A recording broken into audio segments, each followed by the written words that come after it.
It seems as though our luck has changed and we're with the Sands pack of wild dogs. How lucky have we been with these amazing animals over the last few days? And they're definitely crunching on something. Although true to wild dog form, not all that much left.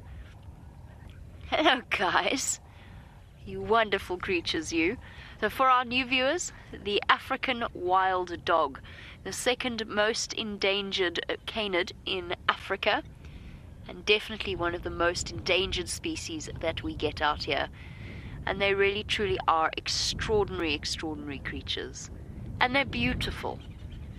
They look as though somebody has painted splashes of color on their coats, each and every single one unique.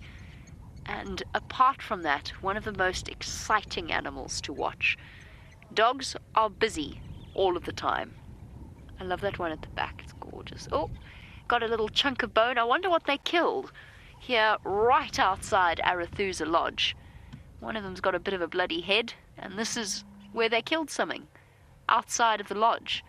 Imagine, those guests must have had such an extraordinary afternoon. Step outside and see a pack chasing something.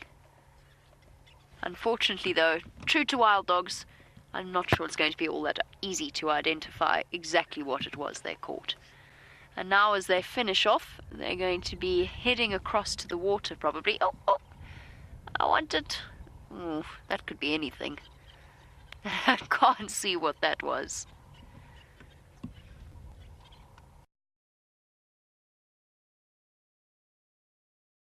I think the calm before the storm. The rest of the pack is moving up and over the Arathusa Dam wall. So already they're setting out and heading off once again. And I assume with the alpha female and the alpha male in the lead. Hey, what you got? They're gonna leave you behind.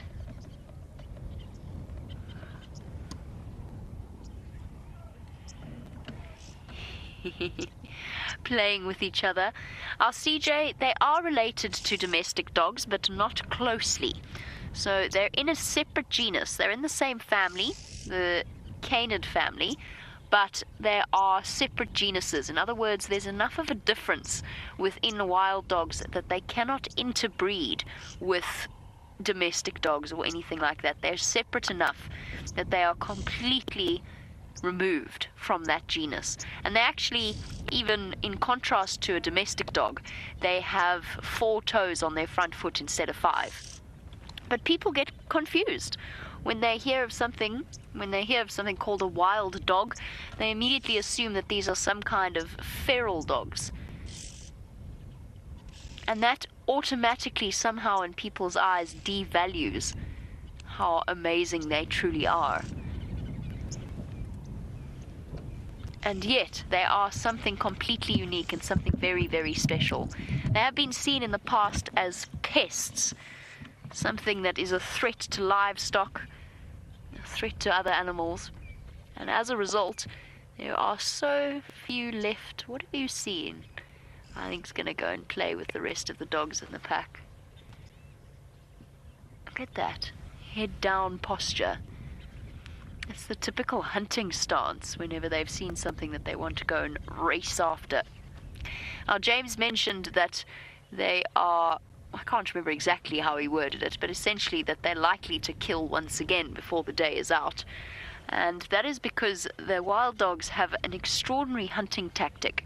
It's the complete opposite to the cheetah, the lion, the leopard, all of those creatures that you saw with James and, oh, sorry, not James, my apologies, sorry James, Tristan and Brent, after some of the leftovers. They course through the bush and they chase out anything that they happen to disturb.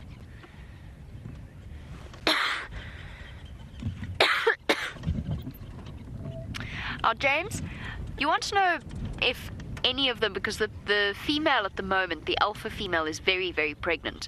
And wild dogs, of course, are famous for their amazing bonds within a pack. So James was wondering, would any of the wild dogs not eat in order to allow the pregnant female more meat? Unlikely, but they might regurgitate for her if she begged at them. So when a wild dog feeding frenzy occurs, everybody has to kind of get in there as quickly as possible. And probably you'll find that the alpha female will move in as quickly as possible because she is, as her name suggests, the alpha female. But the other dogs will eat their fill as well. And if they don't, then they'll keep chasing and killing until all of the pack members are fed. But remember, the rest of the pack also needs to keep up their strength, because once she goes into her denning mode, when she goes to have her pups in a termite mound or something like that, then the rest of the pack will be responsible for feeding her.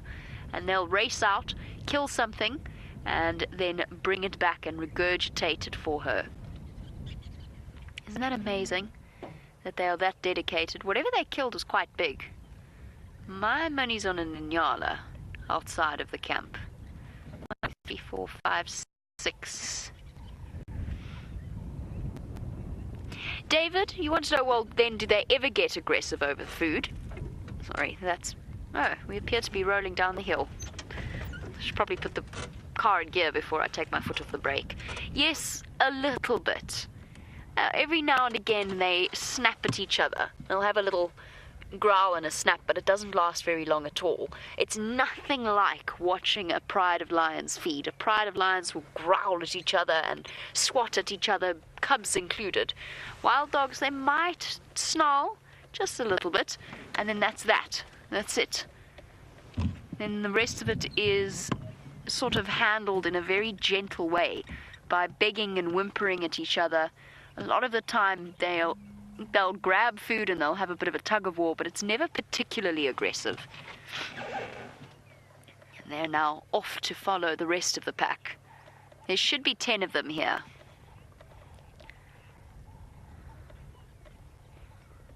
Very hot? No, wild dogs do not breed all year round.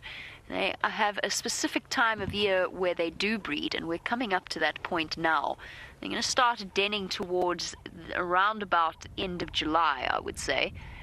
And they have a very, very specific breeding season. They will den at that time of year every year, often in the same place. And what's amazing about it is, as tiny as these little dogs are, and they are small, you're really only talking around about 25 kilograms. So they're not big creatures. But the female can easily have up to 20 pups. 20 pups. How astounding is that?